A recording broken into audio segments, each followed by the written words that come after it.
I wanted to create a video about something you've probably never heard about when it comes to actually growing a channel and doing the most important thing, which is not gaining a subscriber, and yet we can measure that. It's just a way to understand. And I want to reveal, I want to answer the question like, well, why don't you get as many views as you used to? I'll explain. I want to break down a 2-word phrase that really highlights why so many people really struggle on YouTube.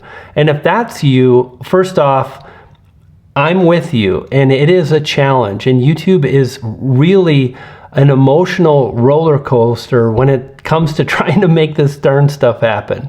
And by the way, if you're new to the channel or you're returning, I want to let you know I really value that you're here and you're watching. If you've been one of the closing crew members for a long time, props. Respect and thank you. I think the best way I can really describe this is 2 videos. One has driven over 60,000 YouTube views. The other video has driven a fraction of that, but has still done well. Maybe 40% of the views. It's driven, I think, over 20,000 views. Now, one of these videos is almost at 1,000 YouTube subscribers gained. That's an incredible measurement. That's people saying, I'm satisfied, I love what you've done.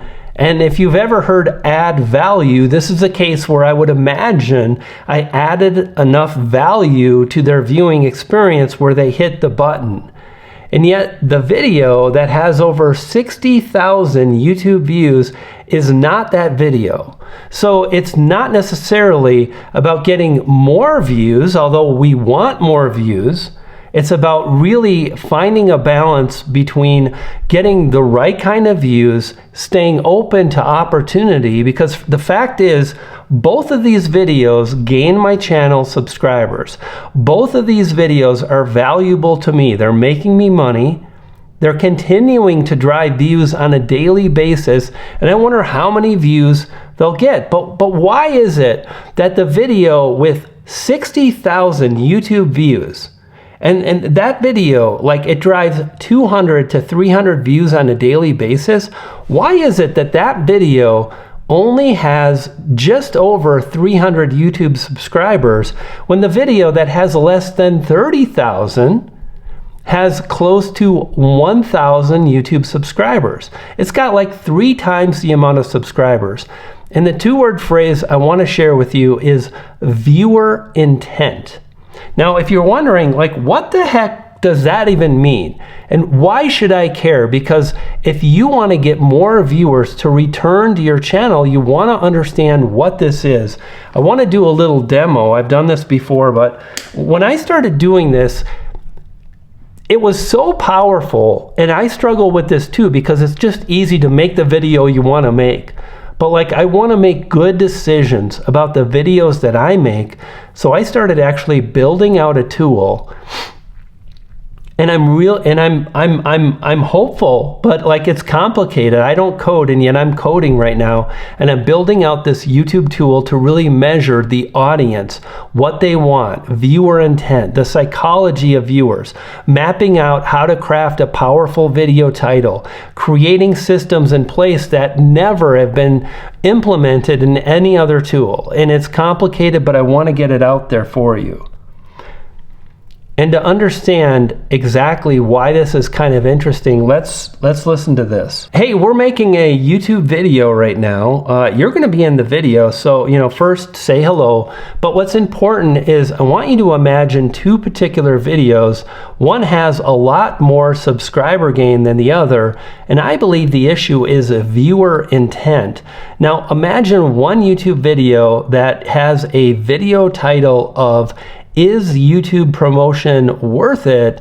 and the other YouTube video title is "How to introduce yourself on YouTube." How is a viewer intent really going to impact the performance of that video and really bringing viewers back to my channel? And furthermore, why should anybody care if they have a YouTube channel and they're trying to grow? Can you break it down for me? It's such a game changer for growing a YouTube channel. When you think about those two video titles, is YouTube promotion worth it versus how to introduce yourself on YouTube, they attract different types of viewers. The first one might pull in people who are just curious or maybe even skeptical about YouTube promotion, while the second one is likely to attract creators who are already making content and want to get better at it. So understanding viewer intent means you're aligning your content with what your audience truly needs, and that alignment is what keeps them coming back and ultimately subscribing. Let's score the viewer intent of these two video titles. And do you think this is something that would really help us to understand the likelihood that we get a viewer coming back to our channel? Kind of a scoring system? And if yes, which obviously I know you're going to say yes because I've been researching this, what kind of score would you give the two video titles in terms of the high score is more likely to bring a viewer back as long as the creator is able to deliver on the wants and needs of the viewer? Imagine the scoring on a scale of 1,000. 1,000 is like, it's a slam dunk. Just make a video and you'll have everybody subscribing. You never really get 1,000, but it's a good metric to shoot for. And 0 is like you don't stand a chance, snowball in hell kind of a situation. Score the videos for me based on viewer intent. All right, let's imagine this scoring system in action. If we take the title, Is YouTube Promotion Worth It?, the viewer intent might be a bit more general, attracting a range of viewers who are curious about promotion, but not necessarily committed creators. I'd say that one might score somewhere around a 500. It's got potential, but it's not hyper-targeted. Now, how to introduce yourself on YouTube speaks directly to creators who are actively working on their channels and looking to improve. That one could score around an 800 because it's aligned with a more specific viewer need, which is super important for encouraging return visits and subscriptions.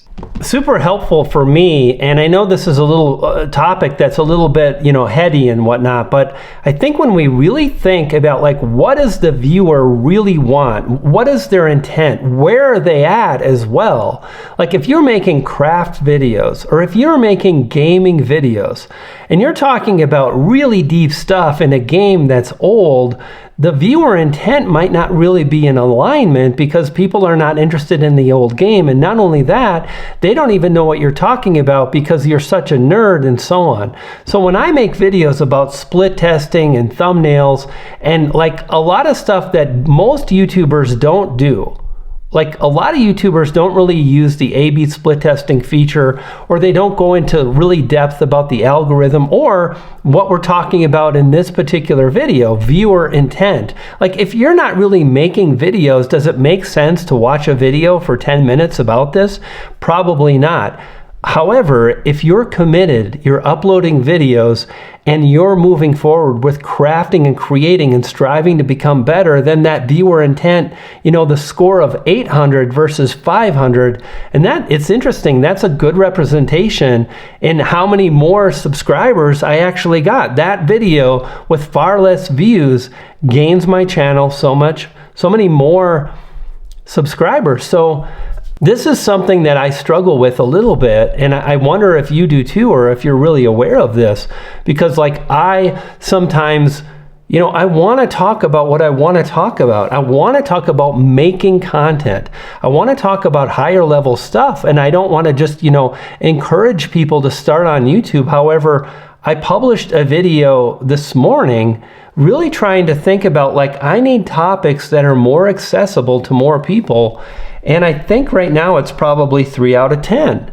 And I want to do more of that. And are you willing to do that yourself? Do you know what I mean? Like if you're willing to upload videos, are you really willing to think about what your audience needs and being able to meet them with where they're at and also doing your own thing from time to time? So like if I come into my channel dashboard here, yeah, there it is, a 3 out of 10. It's got a good click-through ratio, and another reason why is I've come up with the next level of the process that I go through as I really craft a video title. I understand, how to make it easier for the algorithm. I craft a thumbnail, and I'm back with AI, but they're all my images, and it's push button, and it's just so much easier and faster. And again, this is like super high level stuff that most people, they're not there yet. It doesn't make any sense for anybody to watch a video about using AI thumbnail generation strategies if they're not publishing. But what about you? Like, what is holding you back?